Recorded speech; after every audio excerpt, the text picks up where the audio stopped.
opinion itong post ang balita ngayon. Title, Pwede ba, Bongbong?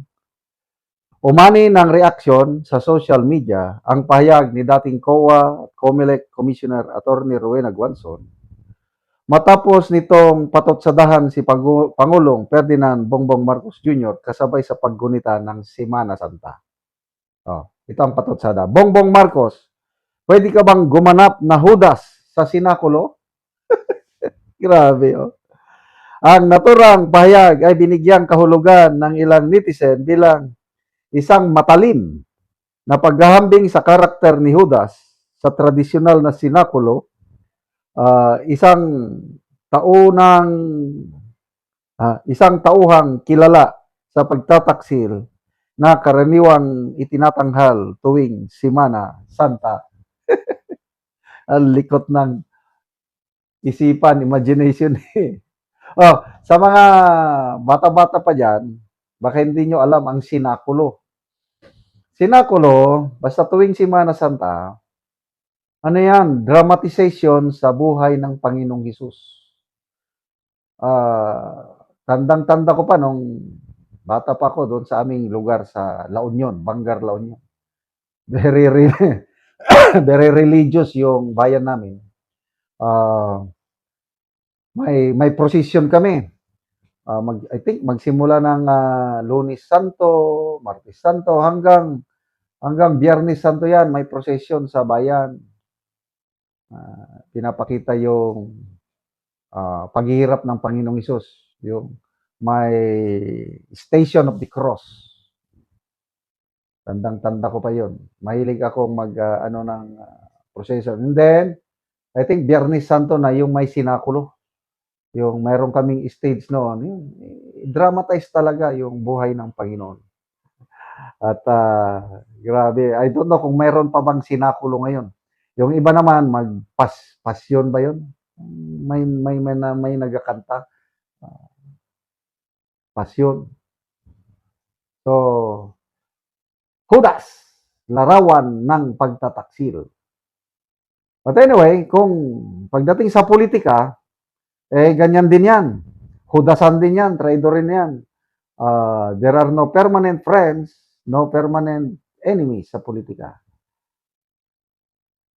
Nung una, akala ko hindi maghihiwalay ang Marcos at Duterte. Akala ko tuloy-tuloy na yung partnership. Kasi ang lakas eh. Norte, sulid Norte at sulid South. Kaya overwhelming landslide victory ang unity team dahil Marcos and Duterte families nagka-unite. Wala pang isang taon, wala na. Na-break up na yung unity team dahil sa sobrang ambisyon. Ayaw nilang masingitan sa poder ang LBM pala. Ano yung LBM? Lisa Bongbong, basta, Martin. LBM, Lisa Bongbong Martin.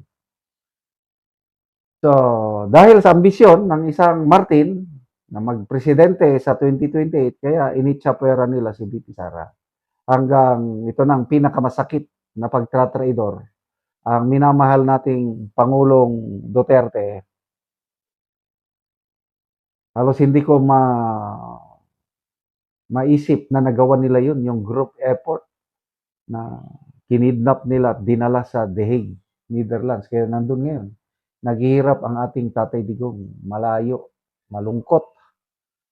So, talagang punong-puno ng pagtratraidor sa politika. Kaya nung tinanong si VP Sara na nagtimaan ka ba? Binisaya, nagtimaan ka ba sa mga nagtraidor sa inyo? Timaan, yung binabantay mo ba? Maghihiganti ka ba? Sabi niya, kung yung pagtraidor, personal, yung politika ang dahilan, okay lang yun sa akin. Dahil normal yan sa politiko, yung traidoran. Kaya lang, yung nagtraidor sa kaban ng taong bayan, walang patawad yan. Mananagot sila. Yan ang isa sa napakagandang pahayag na narinig ko kay VP Sara.